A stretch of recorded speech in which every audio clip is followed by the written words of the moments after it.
Hello friends, नमस्कार दोस्तों। स्वागत है आपका फ्यूचर टारगेट क्लासेस में। और मैं हूं आशुतोष शर्मा आपके साथ। और आज के लेक्चर में फ्रेंड्स हम जानेंगे क्लास 9th एनसीईआरटी अर्थशास्त्र की जो बुक है फ्रेंड्स, उसके दूसरे चैप्टर संसाधन के रूप में लोग। सो फ्रेंड्स, इस चैप्टर को जानने से पहले अगर आपने इससे पहले की वीडियो अगर नहीं देखी है तो आप प्लीज़ उसे जाकर देख लीजिए, जिससे आपकी समझ में जो कॉन्सेप्ट्स हैं वो अच्छे से आएँ।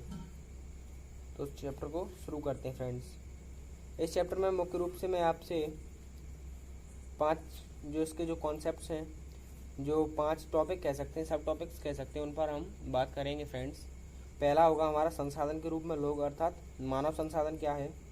दूसरा होगा फ्रेंड्स हमारा, दूसरे में हम समझेंगे अर्थव्यवस्था के जो तीनों क्षेत्र हैं, प्राथमिक, द्वितीयक और तृतीयक क्षेत्र, इनको समझेंगे। इनके अंतर्गत हम गैर आर्थिक क्रियाओं और आर्थिक क्रियाओं को समझेंगे फ्रेंड्स। तीसरा हमारा होगा फ्रेंड्स शिक्षा, चौथा स्वास्थ्य, और पाँचवें के अंतर्गत हम बेरोजगारी को समझेंगे।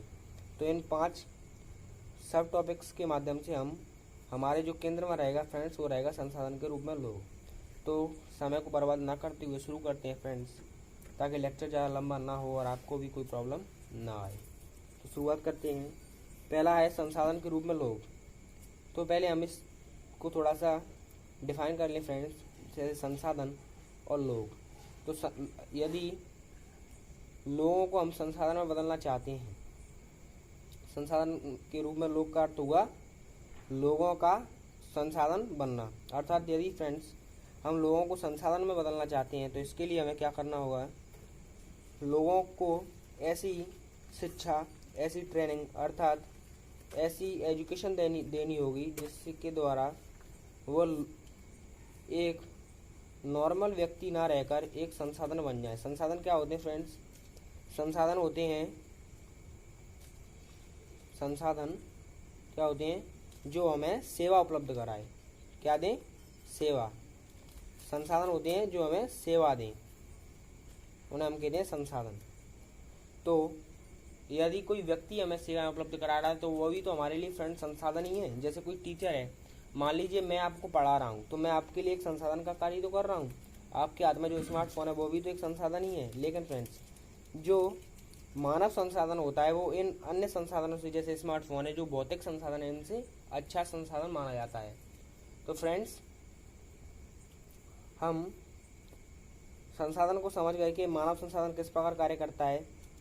यदि किसी व्यक्ति, अगर हम आम भाषा में कहें फ्रेंड्स तो आपको अच्छे से समझ में आएगा,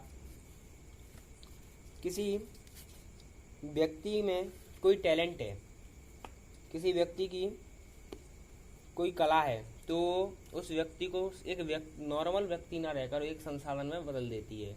जैसे आपके घर में कोई होगा, जैसे लोगों को, बच्चों को पढ़ा सकता है, उसे मतलब ऐसी कला आती है कि वो बच्चों को अच्छे से पढ़ा सकता है, तो क्या होगा, एक नॉर्मल व्यक्ति से एक संसाधन में बदल गया। तो ये होता है मानव संसाधन। तो अब फ्रेंड्स हमने मानव संसाधन को समझ लिया। अगर आपको कोई प्रॉब्लम हो तो बेझिझक आप मुझको कमेंट करें, कांटेक्ट करें, मैं आपकी हर एक डाउट को क्लियर करने की कोशिश करूँगा। सो फ्रेंड्स आगे चलते हैं। अगला है, थोड़ा अवलोकन को पढ़ लेते हैं फ्रेंड। संसाधन के रूप में लोग, अध्याय जनसंख्या की अर्थव्यवस्था पर दायित्व से अधिक परिसंपत्ति के रूप में व्याख्या करने का प्रयास है। जब शिक्षा, प्रशिक्षण और चिकित्सा सेवाओं में निवेश किया जाता है तो वही जनसंख्या मानव पूंजी में बदल जाती है। वास्तव में मानव पूंजी क्या है? कौशल और उनमें निहित उत्पादन के ज्ञान का स्टॉक। तो फ्रेंड्स इसमें जो लिखा है वो मैंने आपको बिल्कुल व्यावहारिक भाषा में समझा दिया है कि मानव संसाधन क्या है? किसी व्यक्ति का कौशल, और यदि उसके कौशल को और निखारा जाए तो वो एक अच्छा मानव संसाधन बन सकता है। आगे चलते हैं फ्रेंड्स। दूसरा आता है हमारे पास शकल और विलास की कहानी। तो इस कहानी को आप पढ़ लेंगे। मैं आपको इसका सारांश बता देता हूँ फ्रेंड्स। इस कहानी का अर्थ केवल मात्र इतना था कि शकल जो था वो पढ़ लिख कर उसने पढ़ाई की और अपने ऊपर निवेश किया शिक्षा पर, और एक अच्छा मानव संसाधन बन गया और वो एक प्राइवेट फर्म में काम करने लगा। जबकि उसका मित्र बिलास अपने घर में मछलियाँ बेचने लगा, गांव में मछलियाँ बेचने लगा और आर्थिक स्थिति खराब होने के कारण बीमारी के चलते मर गया। ये दोनों की अर्थव्यवस्था आर्थिक स्थिति के हिसाब से इन दोनों में जमीन और आसमान का अंतर फ्रेंड्स, जैसा कि आपको चित्र के में दिख रहा होगा। ये शकल है और ये फ्रेंड्स बिलास है।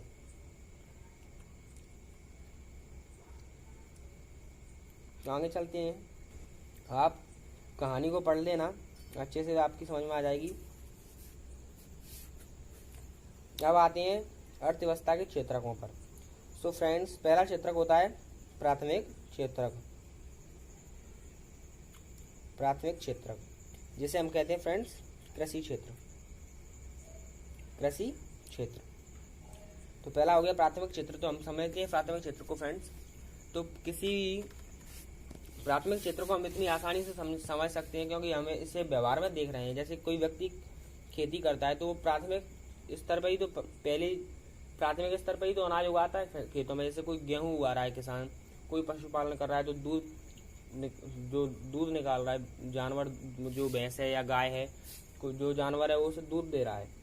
तो क्या हुआ, प्राथमिक स्तर पर हो रहा है, प्रकृति से प्राप्त होगा। हम आम भाषा में कहें तो प्राथमिक क्षेत्र क्या है, वे सभी वस्तुएं जो प्रकृति से प्राप्त हों तो क्या होंगे, प्राथमिक या कृषि क्षेत्र। कृषि क्षेत्र इसीलिए कहते हैं क्योंकि इसमें अधिकांश चीजें जो है कृषि क्षेत्र से हमें प्राप्त होती हैं। दूसरा आता है फ्रेंड्स हमारा जो दूसरा है वो है विनिर्माण। मैंने हाईलाइट इसलिए कर दिया ताकि आपको समझने में कोई प्रॉब्लम ना हो और आप इन जो इम्पोर्टेंट हाईलाइट किए हुए हैं उनको अच्छे से समझ पाएं। तो जो हमारा है विनिर्माण, द्वितीय क्षेत्र में आता है विनिर्माण क्षेत्र। विनिर्माण क्या होता है, तो हमने फ्रेंड्स मान लीजिए प्राथमिक स्तर पर गेहूं प्राप्त किया खेतों से और उस गेहूं को यदि हम आटे में बदल दें मशीनों द्वारा, चक्की द्वारा, आपने ये तो व्यवहारिक चीजें हैं, कॉमन सेंस की बात है फ्रेंड्स। आपने कई बार आटा पिसवाया होगा तो गेहूं को आटे में जो बदलने की प्रक्रिया है और जो आटे में बदलने के लिए जिन यंत्रों का उपयोग हो रहा है वो क्या है, मशीन है। तो ये आएगा विनिर्माण क्षेत्र, मतलब उसी वस्तु को अर्थात उसी उत्पाद को एक नया रूप देना, उसे विनिर्मित करना, नए रूप में बदलना। जैसे पेड़ों वन से हमें वानिकी में आ गए, प्राथमिक क्षेत्र से हमें वनों से लकड़ी प्राप्त हुई फ्रेंड्स, उसे हमने विनिर्माण क्षेत्र में आकर के एक फर्नीचर में बदल दिया। तो ये क्या हो गया फ्रेंड्स, विनिर्माण शामिल हो गया। तो आप समझ गए होंगे उद्योग क्षेत्र है, उद्योग है, ये सब विनिर्माण क्षेत्र के अंतर्गत ही आते हैं। आगे चलते हैं फ्रेंड्स, तृतीय क्षेत्र है। तृतीय क्षेत्र को आप ऐसे समझ सकते हैं, तृतीय क्षेत्र में वे सभी कार्य आते हैं जैसे शिक्षा है, जो स्कूल में हमें टीचर पढ़ाते हैं, शिक्षा है, स्वास्थ्य है, उसके अलावा पर्यटन है, घूमना फिरना है, कहीं पर जाना है, और उसके अलावा बैंकिंग सेक्टर है। ये सभी शिक्षा के अंतर्गत ही आते हैं, जो तृतीय क्षेत्र के अंतर्गत आते हैं। सॉरी फ्रेंड्स, ये तृतीय क्षेत्र के अंतर्गत आते हैं। और इसके अलावा जो परिवहन के अंतर्गत तृतीय क्षेत्र को हम कहते हैं फ्रेंड्स सेवा क्षेत्र। सेवा क्षेत्र, तो सेवा क्षेत्र से आप समझ गए कि जितनी भी सेवाएं हमें उपलब्ध हो रही हैं वे सेवा क्षेत्र का अर्थात तृतीय क्षेत्र से जुड़ी हुई हैं। भारत में वर्तमान में परिस्थितियां ऐसी हैं कि फ्रेंड्स जो हमारा सेवा क्षेत्र है वो ज्यादा विकसित है द्वितीय क्षेत्र की अपेक्षा। चलो आगे बढ़ते हैं फ्रेंड्स। फिर आती हैं बाजार क्रियाएं और गैर बाजार क्रियाएं। तो मैं आपको जो भी कॉन्सेप्ट होंगे बिल्कुल आम भाषा में समझाने का फ्रेंड्स वादा करता हूँ आपसे। पहली आती है बाजार क्रियाएं। बाजार क्रियाएं, बाजार क्रियाएं वे होती हैं जिनसे हमें बाजार में वेतन, पारिश्रमिकी अर्थात मजदूरी कहें हम आम भाषा में, मजदूरी प्राप्त होती है। तो किस क्षेत्र में आ जाएंगे फ्रेंड्स, बाजार क्रियाओं में आ जाएंगे। वे आ जाएंगे बाजार क्रियाओं में जिनसे हमें आर्थिक रूप से धन, वस्तुएं या कुछ सेवाएं उपलब्ध होती हैं, उनको कहते हैं बाजार क्रियाएं। दूसरा आता है गैर बाजार क्रियाएं। तो गैर बाजार क्रियाओं में वे आते हैं गैर बाजार क्रिया में क्या आता है फ्रेंड्स,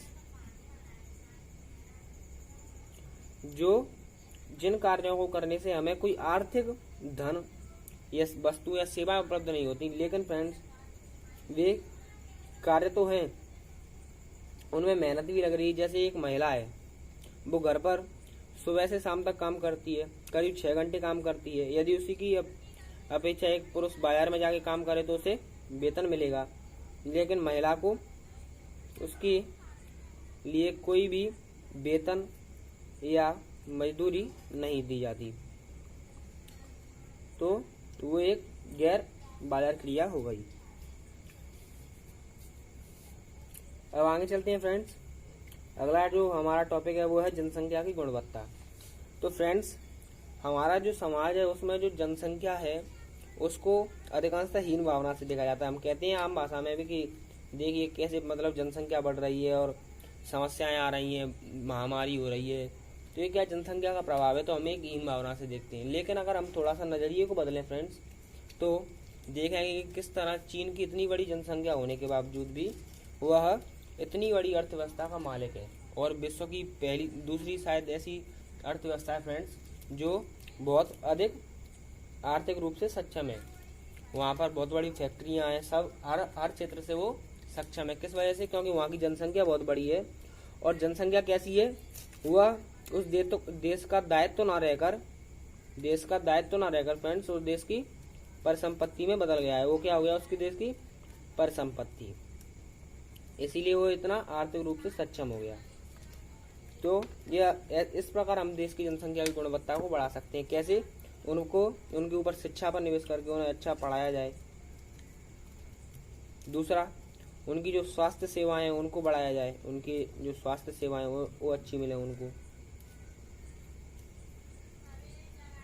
इसके अलावा उनकी ट्रेनिंग पर खर्चा किया है। तो इस तरह से हम क्या कर सकते हैं फ्रेंड्स, जो जनसंख्या की जो गुणवत्ता है उसको बढ़ा सकते हैं। और आप थोड़ा अपने विचारों को सोचें, अपने मस्तिष्क में इस पर विचार करें फ्रेंड्स कि किस तरह और हम अपनी देश की जो जनसंख्या है उसकी जो गुणवत्ता है उसको बढ़ा सकते हैं और उन्हें एक मानव संसाधन में बदल सकते हैं। तो आप इन पर विचार कीजिए, क्योंकि फ्रेंड्स ऐसे ही प्रश्न आते हैं कि आपके इस पर क्या ओपिनियन है, आपका इस पर क्या विचार है, तो आप बिल्कुल विचार कीजिएगा।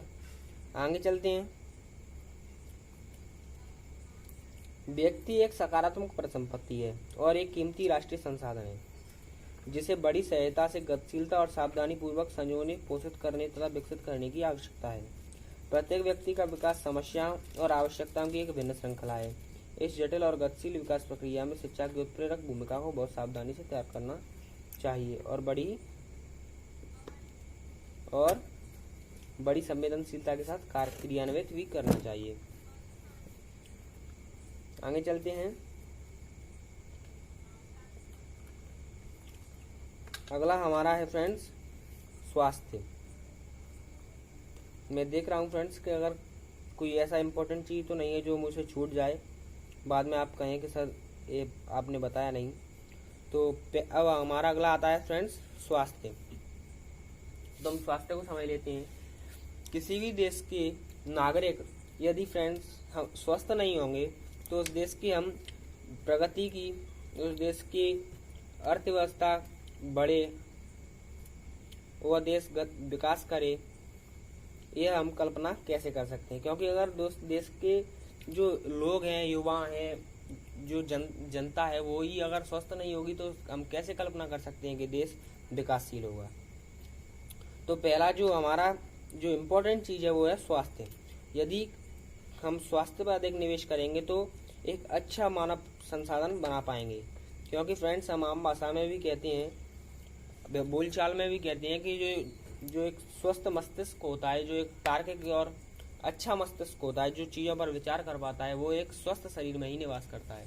क्योंकि यदि कोई व्यक्ति मान लीजिए बीमार है तो कैसे नए और अच्छे विचार ला सकता है? क्योंकि उसका जो सारा ध्यान है वो तो उसकी बीमारी पर ही रहेगा और वो कहीं ना कहीं देश के ऊपर एक दायित्व बनकर रह जाएगा। तो जो निवेश है वो सबसे अधिक स्वास्थ्य पर होना चाहिए। तो स्वास्थ्य को हमने ऐसे समझा। आगे चलते हैं फ्रेंड्स। अगला आता है बेरोजगारी।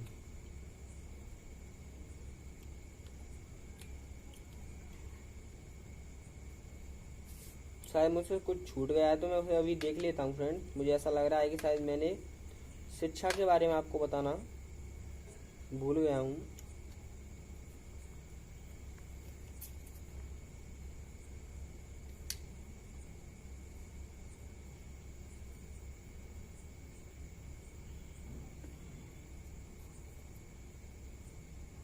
स्वास्थ्य हो गया। चलो बेरोजगारी पे आते हैं। बेरोजगारी बेरोजगारी क्या है? तो बेरोजगारी फ्रेंड्स वह स्थिति है, बेरोजगारी क्या है? बेरोजगारी वह स्थिति है जब कोई व्यक्ति कार्य करना तो चाहता है, उसकी इच्छा है कि वो कहीं पर उसे यदि कोई कार्य मिल जाए तो वो कार्य करे, लेकिन उसकी इच्छा होने के बावजूद भी उस लोगों की इतनी अधिकता है, मजदूरों की इतनी अधिकता है कि वो कार्य नहीं, उसे कोई कार्य नहीं मिल पा रहा है। तो इसे कहते हैं बेरोजगारी। जैसे आपके परिवार में, आपके घर पर कोई ऐसा व्यक्ति या सदस्य होगा फ्रेंड्स, या आपके मोहल्ले में ऐसा कोई सदस्य होगा जिससे रोजगार की तलाश हो और उसे रोजगार न मिल पा रहा हो, तो ऐसे लोगों को हम कहेंगे बेरोजगार। लेकिन फ्रेंड्स यदि कोई व्यक्ति है या कोई छोटा बच्चा है 18 साल से कम का, या कोई 60 वर्ष से ऊपर का बुजुर्ग है, तो उसे हम बेरोजगार में नहीं गिनते, क्योंकि वह रोजगार या कार्य करने के लिए उत्तम संसाधन नहीं है, तो उसे हम बेरोजगारी के अंतर्गत नहीं गिनते हैं फ्रेंड्स। बेरोजगार वे होते हैं जो कार्य करना चाहते हैं, उनकी इच्छा है कि वे कोई कार्य करें, लेकिन उन्हें कोई कार्य नहीं मिल पा रहा है। आगे चलते हैं फ्रेंड्स।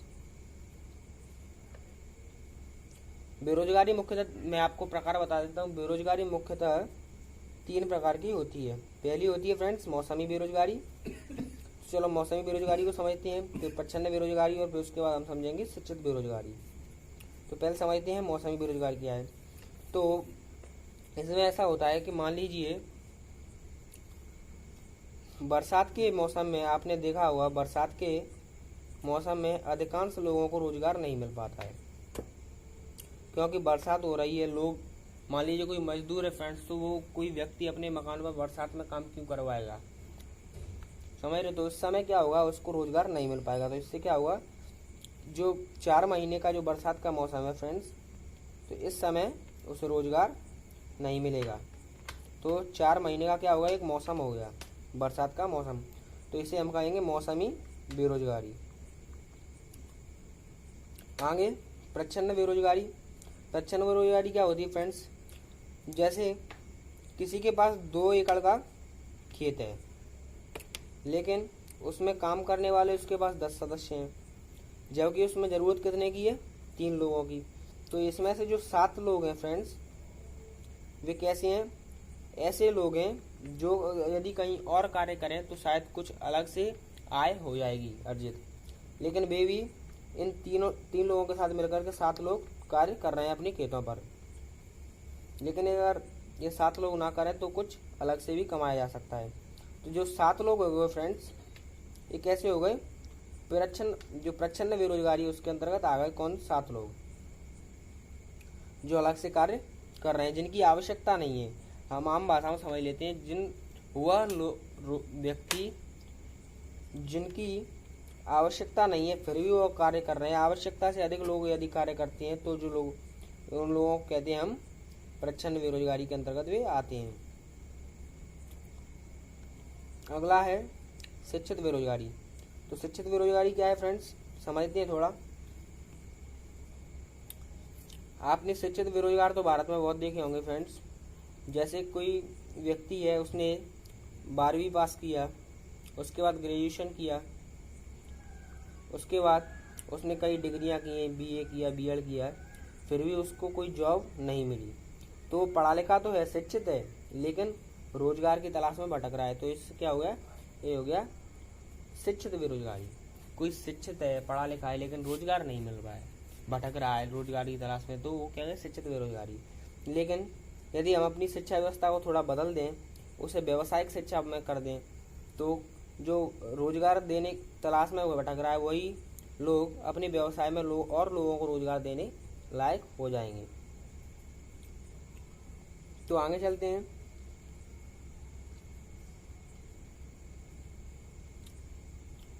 इस गांव की आप कहानी को पढ़ लेंगे। मैं आपको बता देता हूँ, यह एक गांव है जो पहले बहुत पिछड़ा हुआ था, जहाँ पर कोई भी रोजगार नहीं था। लोग रोजगार की तलाश में गांव से बाहर भी जाते थे, लेकिन गांव के एक व्यक्ति ने अपने एक बच्चे को मैट्रिक की परीक्षा पास करवाई और बाद में उसे एक कृषि जो इंजीनियरिंग कॉलेज है उसमें भेज दिया, जहाँ से वो जब वापस लौटा इंजीनियर बनकर, कृषि इंजीनियर बनकर जब लौटा तो उसने एक अच्छा हॉल बनाया और जिससे गांव में जो है एक अच्छे तरीके से, एक नए तरीके से, प्रौद्योगिकी तरीके से कृषि की जाने लगी। जिसके बाद गांव में सब लोगों ने कहा कि एक स्कूल खोल लेते हैं और एक स्कूल खोला गया ताकि सब बच्चे पढ़ सकें। और फिर उन बच्चों के लिए कपड़े सिलने के लिए, एक लोगों को नए अच्छे कपड़े पहनने की आदत हुई तो लोगों के लिए एक लड़की ने दर्जी का काम सीखा। तो ऐसे ऐसे धीरे धीरे एक से जुड़कर दूसरे को और दूसरे से जुड़कर तीसरे को, सबको जो रोजगार थे फ्रेंड्स वो मिलने लगे। आगे चलते हैं। तो ऐसे दोस्तों ये चैप्टर खत्म होता है। इसमें हमने क्या पढ़ा एक बार देख लेते हैं फ्रेंड्स। तो मानव संसाधन बनाने के लिए किन चीजों की जरूरत होती है? पहला होता है शिक्षा, दूसरा स्वास्थ्य और तीसरा होता है प्रशिक्षण। कोई भी मानव संसाधन किसी भी भौतिक पूंजी से उत्तम होता है फ्रेंड्स, क्योंकि यदि कोई मानव संसाधन ही नहीं होगा तो फिर भौतिक पूंजी का उपयोग कौन करेगा, जमीन का उपयोग कौन करेगा, पैसों का उपयोग कौन करेगा। अगर किसी के पास एक अच्छा मस्तिष्क नहीं होगा, लोगों के पास सही दिमाग नहीं होगा काम करने के लिए, तो उनका उपयोग कौन करेगा। तो पहले चाहिए था शिक्षा, लोग शिक्षित हों, पढ़े लिखे हों, चीज़ों को समझ सकें, लोगों को समझा सकें, अच्छे से कार्य कर सकें, तो शिक्षा। दूसरा आता है स्वास्थ्य। यदि व्यक्ति स्वस्थ नहीं होगा, बीमार होगा, लगातार बीमार है कोई व्यक्ति, तो हम कैसे उससे कार्य करवाने की अपेक्षा कर सकते हैं। कोई फर्म किसी मरीज को क्यों अपने यहाँ कार्य पर रखेगी, वो तो स्वस्थ व्यक्ति को रखेगी, क्योंकि उसे अधिक से अधिक कार्य करवाना है। तो स्वास्थ्य। तीसरा हुआ प्रशिक्षण। यदि कोई व्यक्ति शिक्षित है, पढ़ा लिखा है, स्वस्थ है और यदि उसे प्रशिक्षण मिल जाए, कहीं से ट्रेनिंग मिल जाए किसी कार्य को करने की, तो वो उस कार्य को सीख करके बहुत उत्तम तरीके से करेगा और एक अच्छा मानव संसाधन बन जाएगा। तो हमने इन चीज़ों को जाना मुख्य रूप से। अब हम फ्रेंड्स अभ्यास को देख लेते हैं। संसाधन के रूप में लोग से आप क्या समझते हैं? तो मैंने आपको बताया कि यदि किसी व्यक्ति को शिक्षा, स्वास्थ्य और प्रशिक्षण के द्वारा प्रशिक्षण आदि निवेश प्राप्त हो सके और उस व्यक्ति को के अंदर का जो टैलेंट है वो उसे बताया जाए, उसे निखारा जाए, तो एक संसाधन से मानव संसाधन में बदला जाए, जैसे हम संसाधन के रूप में लोग कहते हैं। दूसरा हुआ मानव संसाधन भूमि और भौतिक पूंजी जैसे अन्य संसाधनों से कैसे भिन्न है? क्योंकि मानव संसाधन जो है वो कई एकड़ भूमि खरीद सकता है, यदि वो एक अच्छा मानव संसाधन है, कई करोड़ पैसे कमा सकता है। और यदि मानव संसाधन ही नहीं होगा, उत्तम मानव संसाधन ही नहीं होगा, तो भूमि और भौतिक पूंजी का उपयोग कौन करेगा? इसीलिए मानव संसाधन उत्तम है। तीसरा, मानव पूंजी निर्माण में शिक्षा को क्या भूमिका है? तो यदि हमें कोई मानव संसाधन बनाना है तो हमें शिक्षित होना आवश्यक है, ये भी मैंने आपको बता दिया। चौथा, मानव पूंजी निर्माण और स्वास्थ्य की क्या भूमिका है? तो यदि कोई व्यक्ति फ्रेंड्स स्वस्थ नहीं होगा, बीमार रहेगा, तो वो एक अच्छा मानव संसाधन कैसे बन सकता है? ये आप कॉमन सेंस के आधार पर भी समझ सकते हैं। पांचवा प्रश्न है, कामयाब जीवन में स्वास्थ्य की क्या भूमिका है? कामयाब जीवन में स्वास्थ्य की क्या भूमिका है? यदि कोई व्यक्ति स्वस्थ है, सक्षम है, उसका मस्तिष्क स्वस्थ है, वो मानसिक रूप से स्वस्थ है, तो वह वास्तव में अपने जीवन में कामयाब हो सकता है, क्योंकि वो नई नई चीज़ों के बारे में सोचेगा, कुछ नया करने का प्रयास करेगा, तो वो अपने जीवन में कामयाब हो जाएगा। आगे, प्राथमिक, द्वितीयक और तृतीयक क्षेत्र को विभिन्न आर्थिक क्रियाएं संचालित की जाती हैं। जो प्राथमिक, द्वितीयक, तृतीयक क्षेत्रक हैं उनको समझा। प्राथमिक क्षेत्र में आता है कृषि क्षेत्रक, द्वितीयक में विनिर्माण क्षेत्रक अर्थात कृषि क्षेत्र से प्राप्त कच्चे माल को द्वारा एक नई प्रोसेसिंग के द्वारा एक नए प्रोडक्ट में बदला जाए, जैसे पेड़ से प्राप्त लकड़ी को फर्नीचर में बदला जाए या कुर्सी में बदला जाए। और तृतीयक क्षेत्रक में उसे कहीं पर विदेशों में बेचा जाए या सेवा के रूप में अन्य जगह पर भेजा जाए, तो ऐसे हम समझ सकते हैं। आर्थिक और गैर आर्थिक क्रियाओं में क्या अंतर है? आर्थिक क्रियाएं वे होती हैं जिनके बदले हमें कुछ वेतन प्राप्त होता है, कोई मजदूरी प्राप्त होती है, आम भाषा में समझे कोई मजदूर कार्य करने जा रहा है, उसे उससे वेतन मिल रहा है, तो वो आर्थिक क्रिया है। गैर आर्थिक क्रियाएं, यदि कोई महिला घर पर काम कर रही है, उसे उस बदले में कोई रोजगार, उसको मेहनत तो बराबर कर रही है लेकिन उसे उसके बदले में कोई पारिश्रमिक या कोई वेतन नहीं मिल रहा है, तो होगी गैर आर्थिक क्रियाएं। आगे, महिलाएं क्यों निम्न वेतन वाले कार्यों में नियोजित हैं? क्योंकि फ्रेंड्स हमारा जो समाज है, तो आप समझते हैं महिलाओं को एक हीन भावना से देखता है। वो समझते हैं कि महिलाएं कमजोर हैं, वो किसी कार्य को नहीं कर सकती, लेकिन ऐसा नहीं है फ्रेंड्स। हमें मानना होगा कि महिलाएं पुरुषों की अपेक्षाकृत बराबर चल के काम भी कर सकती हैं। तो फ्रेंड्स, महिलाओं को निम्न वेतन इसीलिए दिया जाता था, एक प्रणाली पहले अपनाई जाती थी, लेकिन वर्तमान में ऐसा नहीं है। अब महिलाएं बराबर कार्य कर रही हैं। महिलाओं को पहले निम्न वेतन दिया जाता था क्योंकि लोगों को ऐसा लगता था कि पुरुषों की अपेक्षा महिलाएं कम कार्य करती हैं, तो ऐसा था। आगे, बेरोजगारी शब्द की आप क्या व्याख्या करेंगे? तो बेरोजगारी वह स्थिति होती है फ्रेंड्स जब कोई व्यक्ति रोजगार चाह रहा है, उसकी इच्छा है कि उसे कोई रोजगार मिले, लेकिन उसे फिर भी कोई रोजगार नहीं मिल रहा है, उसे कोई कार्य नहीं मिल रहा है, तो वो क्या हो गया? बेरोजगारी। आगे, प्रच्छन्न और मौसमी बेरोजगारी में क्या अंतर है? तो प्रच्छन्न बेरोजगारी क्या होती है? प्रच्छन्न बेरोजगारी होती है फ्रेंड्स, यदि किसी स्थान पर कार्य के लिए 5 लोगों की आवश्यकता है और वहाँ पर 10 लोग कार्य कर रहे हैं, तो जो अलग से जो 5 लोग कार्य कर रहे हैं बिना जिनकी आवश्यकता नहीं है, तो वो क्या हुआ? प्रच्छन्न बेरोजगारी के अंतर्गत आ जाएंगे। मतलब आवश्यकता से अधिक लोगों का एक ही जगह पर कार्य करना, तो इससे हमारी जो अन्य क्षेत्र हैं उन पर भी प्रभाव पड़ेगा। तो ये हो गया प्रच्छन्न बेरोजगारी। और मौसमी बेरोजगारी क्या हो गया फ्रेंड्स? मौसमी बेरोजगारी, कोई व्यक्ति किसी मौसम में तो उसे कार्य मिल जाता है, मान लीजिए गर्मी के 8 महीने में उसे कार्य मिल गया, गर्मी और सर्दी में, लेकिन जैसे ही बरसात का मौसम आया 4 महीने तक वो अपने घर पर बैठा है, उसे किसी प्रकार का कार्य नहीं मिल रहा है, तो वो एक मौसम के अंतर्गत जो कार्य नहीं मिला उसे कहते हैं मौसम बेरोजगारी। 11वां, शिक्षित बेरोजगारी भारत के लिए एक विशेष समस्या है। बिल्कुल फ्रेंड्स, जो भारत में एक बड़ा युवाओं का एक बड़ा वर्ग ऐसा है जो शिक्षित है लेकिन रोजगार की तलाश में लगातार भटक रहा है, उसे किसी प्रकार का रोजगार नहीं मिल रहा है, तो जो शिक्षित बेरोजगारी है वो भारत के लिए एक विशेष समस्या है। आगे चलते हैं, आपके विचार से भारत किस क्षेत्र में रोजगार के सर्वाधिक अवसर सृजित कर सकता है? तो फ्रेंड्स, हमारे यहाँ प्राथमिक और तृतीयक क्षेत्र पर तो निवेश किया जा रहा है, लेकिन जो मुख्य रूप से निवेश नहीं किया जा रहा है वो है द्वितीयक क्षेत्र। किंतु फ्रेंड्स, यदि हम प्राथमिक और द्वितीयक क्षेत्र पर निवेश करें और इसे और बेहतर बनाएं, तो क्या होगा? जो रोजगार की जो दर है वो बढ़ जाएगी, जिससे लोग रोजगार प्राप्त कर सकेंगे। किस पूंजी को आप सबसे अच्छा मानते हैं? 14वें को देख लेते हैं फ्रेंड्स। गांव की कल्पना कर सकते हैं, एक गांव, क्या आप कुछ ऐसे गांव की कल्पना कर सकते हैं जहां पहले का रोजगार नहीं था और अब अवसर सृजित हुए? तो हमने एक कहानी पढ़ी थी, आप उसको भी बता सकते हैं। किस पूंजी को क्या आप सबसे अच्छा मानते हैं? भूमि, श्रम या भौतिक पूंजी या फिर मानव पूंजी? तो फ्रेंड्स, भूमि हुई, भूमि स्थायी है, श्रम, भौतिक पूंजी, ये सभी अपने स्थान पर एक अच्छे मानव मतलब एक अच्छा संसाधन है, लेकिन जो मानव पूंजी है वो एक सबसे उत्तम संसाधन है, क्योंकि इन सब का उपयोग करने के लिए जिस चीज़ की आवश्यकता होगी वो होगी मानव संसाधन। यदि कोई उत्तम मानव संसाधन नहीं होगा फ्रेंड्स, तो इन चीज़ का उपयोग करेगा कौन? तो हमने इस चैप्टर को समझा फ्रेंड्स, आपको मैंने समझाने का प्रयास किया। ये चैप्टर यहाँ पर खत्म होता है।